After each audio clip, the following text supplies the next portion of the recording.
Sir काय नाव तुमचं? बाळासाहेब कुमार, चाळीसगाव बेलदारवाडी, तालुका चाळीसगाव बेलदारवाडी म्हणून माझं गाव आहे. बरं सर. मी त्या गावात राहतो, पण मी तर माझी मिसेस सर्व्हिसला असल्यामुळे मी इकडं सटाण्याला मित्रनगरमध्ये राहतो.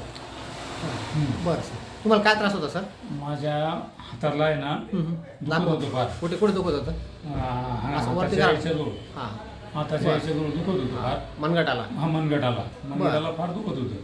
परंतु मी दवाखाने करून थकलो आणि शेवटी मर्मचिकित्सा आहे आपलं अमृत कलश इथे मग मी आलो आपल्याकडे.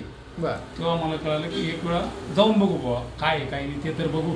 बरं, जे काय खरं काय काय नाही सत्य परिस्थिती बघून बी घेऊ. परंतु इथे मला एकच दिवसात इतका आराम मिळाला की आजही बघा माझा हात जसाचा तसा आहे अजूनही, परंतु हा हात माझा असाही हालत नव्हता आणि मला गल्लास या हाताने असा उठत नव्हता, ग्लासही उचलत नव्हता, एक पाण्याचा गल्लास उचलत नव्हता. आणि मी गवंडी कारागीर आहे, तर मला पाठी कशी धरायची ही चिंता होती.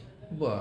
तर मला 1.5 महिना होऊन गेला होता, परंतु आज मी इतका क्लिअर झालेलो आहे तुमच्या 4 दिवसाच्या ट्रीटमेंटमध्येच. तर अजून मग आता पुढे बोलावं काय असं होऊन गेलेलं आहे मला की मी दवाखानेही करून टाकतो. तुम्हाला काय वाटतं याच्याबद्दल, मर्मचिकित्सेबद्दल?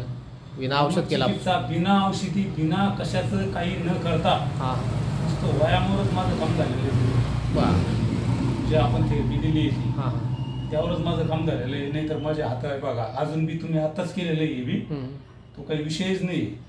परंतु सर्व क्लिअर केलं त्याबद्दल डॉक्टर साहेबांचे मी आभार मानतो आणि सर्व गोष्टी क्लिअर केल्याबद्दल आणि माझा दुखणं दूर केल्याबद्दल मी तुमचा खूप खूप आभार आहे. धन्यवाद. ओके.